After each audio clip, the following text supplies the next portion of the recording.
Now I'm going to show you how to make cashew nut chicken curry. It should be cooked in an iron vessel, kadai, because it gives a special flavor for the chicken. Now you're going to take 2.5 tablespoons of coriander powder, half a teaspoon of turmeric, 1 tablespoon of ginger garlic paste, 1 teaspoon of salt. You can add more or less according to the taste. 1 tablespoon of chili powder, 1 tablespoon of garam masala, and this is 1/4 teaspoon of methi, fenugreek.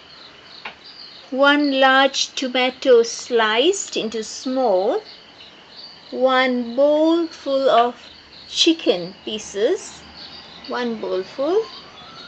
Now 2 tablespoons of cashew nut soaked, and this is poppy seeds, kashkash, 3 teaspoonsful soaked, 3 green chilies sliced lengthwise, 1 large onion sliced into small bits, half a cup of coriander leaves.